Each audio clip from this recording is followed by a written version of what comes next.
So you're about to list your place, you're about to put in that offer, and you're wondering, what are the circumstances around the purchase price, the list price, and what you think you can get the property for.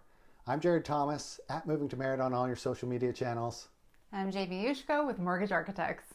And today, Jamie, we're going to talk about the list high versus the low ball, the active listings on the market versus the sold listings on the market, and what's the better call overall? Yeah, so a lot of the times I think people wonder, what do you do first? I mean, do I list my house or do I start shopping for houses and find the place that I want to move into? Where do you recommend that I go? Yeah, and so a lot of that question hinges on the kind of market we're in. If it's a seller's market where buyers are lining up at the door, you feel fairly confident that if you list your place, you're getting an offer, then it makes more sense to list your property first. But a lot of people's fear centers around that homeless factor and not wanting to be sitting up in a hotel or motel for a couple of weeks in between closings. But it's our job, Jamie, to try and dovetail those two properties and line it up so it makes the most sense for the buyer and the seller. So what would happen if I listed my house first, for example, and we hadn't found a place? I haven't found a place yet, but we got an offer in on my home. What would we do? So a lot of times it's kind of forgotten about is that there's basically two methods of thought. The subject to sale, which is usually when you're looking to buy first. But if you do list your property first, you can put in a subject into your offer. It might concern the buyer a little bit, but it can be a subject to buy clause. Okay. And essentially you can give yourself a couple weeks to do a search after getting the offer on your home and find a suitable place to buy. For some buyers, that might be a little scary because it's leaving an open end on the seller's side, which, as we've talked about before, isn't that common in an accepted offer to have a subject for the seller. But if you really love the home and both sides are willing to make it work, sometimes a subject to buy is a really great idea, especially if you're in a seller's market. That's interesting. I didn't think about that one before.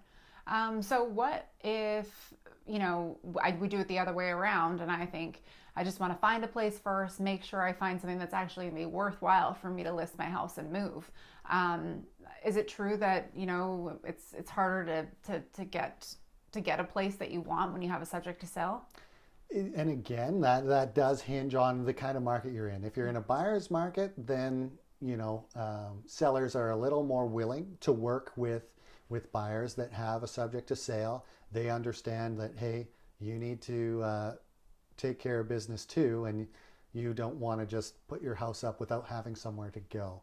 And so that seems to be a lot more the popular angle, is to get an offer in on a property, then list your property. But what it does is it does up the stress factor considerably, because on a lot of these subject to sale offers is what's called a time clause. Yeah. And the seller, if they get another suitable offer, can serve you notice on your subject to sale, and within, often it's 72 hours, 3 days, you have to make that decision of whether you want to move forward or try and round up an offer, or just let the house go and let this other offer take over. So that can really force your hand. But a lot of times when you do have that subject to sale, Jamie, especially working with a lender like yourself, you can kind of narrow down what you need to get out of the home to move to that upgrade in a lot of cases, or sometimes a bit of a downsize. Yeah, I think when it comes to any of these options or scenarios, I think the most important thing from even a broker's perspective is that the pricing is done correctly on the sale of your home. I have experienced and been through it with a lot of buyers who, they're trying to make the most out of the sale of their place, but they wind up losing out multiple times on the house of their dreams to move forward to. So yeah, it's just really important that like all of those things are looked at, I think from the very early stages, because when you're in the moment and you're about to get bumped and things like that, it's too late to kind of go back to the drawing board sometimes. So it's just really important to have those conversations, I think, like up front. Yeah, and the one thing that gets overlooked a little bit when you're trying to look from the outside is that it's a very emotional process, the buying and selling process. And so, especially from that subject to sale standpoint, when you're going into list, you got to keep your eyes on the prize a little bit. You don't want to think, okay, I need to get maximum dollar value. Your goal is oftentimes to move up, upgrade to, say, from a townhouse to a detached house, or maybe it's downsizing. In that case, the pressure's off a little bit, but you still might want to have a certain amount of savings left over for retirement, or you might want to have some set aside for, if a life event happens. And so you can certainly factor in all those things, but at the end of the day, you need to keep all your scenarios in mind and really list sharply. And I think that applies to any market, whether you're in a buyer or seller's market, but especially in a buyer's market. We're seeing that the homes that are priced sharply, priced aggressively, those are still getting offers, sometimes multiple offers. The homes that decide to go for broke and hey, one thing I often hear is, oh, well, you can't go up, but you can go down. But then there's often a reluctance to go down when the proof is in the pudding. And so as realtors, sometimes a tactic we take is called, I don't know what they call it in realtor school, but I call it kind of the 2-week strategy. So you list at a certain price, you see what the response is from the market in those first 2 weeks. And if it's a good response, then you get the feeling that yes, there's showings, yes, we're getting some offers in. Then hey, we hit the price on the head. That's where we should be. If it's a ghost town and you don't get any calls in that first 2 weeks, you got to be open to listening to what the market is telling you, which is you're priced too high. Because often there's 3 factors into why your home's not selling: the condition of the home, the marketing of the home, and really the big key number 3 is the price of the home. Most times we'll see if the price is right, it'll sell no matter the condition, Jamie. Yeah, no, that absolutely makes sense. And I feel like there's a stigma attached to homes that have been on the market for a really long time, or even, depending on the type of market that we're in, any, length of time. So I think, it's important to really, like you said, think about those first 2 weeks and be on the ball and listen to the market and what people are telling you. Because I've seen far too many times, like even, and I'm not a realtor, but just from my perspective, helping buyers and sellers, on the financing end of things, I haven't seen it work out yet with somebody coming in and hoping for the best on the sale, but expecting the best also on the purchase. And it makes it really tough for things to come together. And like Jared said, it is emotional time at best. So, you add to it, some key struggles like that, and it can really,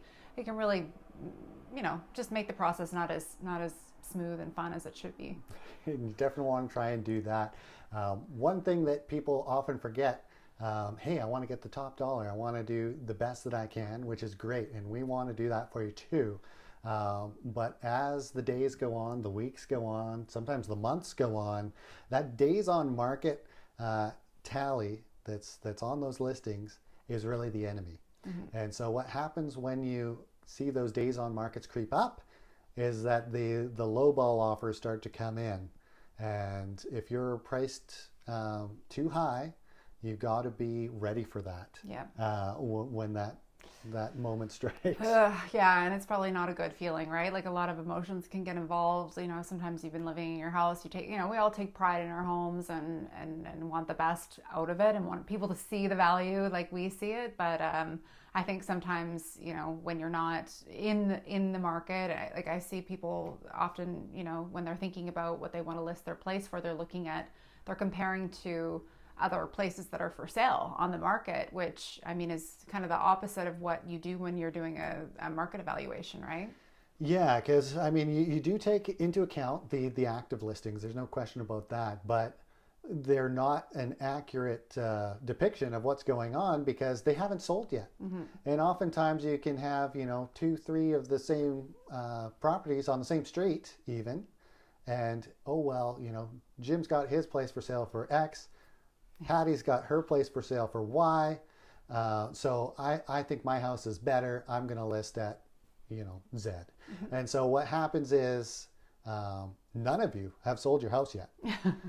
And so by stacking up to Patty and Jim, you're actually giving yourself a false sense of where the market is, because their house may be sitting on the market for 30 days, 60 days, 90 days, and that's not where you want to be. You want to have your home sold. The goal usually is to have your whole home sold in those first 30 days. Okay. Because if it goes beyond that, that's when you know, the vultures start to circle, and you're going to get those low balls. So to avoid that, you really want to try and come in with your best position off the get-go, and try and make it as seamless as possible, especially if you're getting into those subject to sale situations, subject to buy situations. You want to make it as easy as possible for you, and one of the best ways you can do that is by taking care of the price.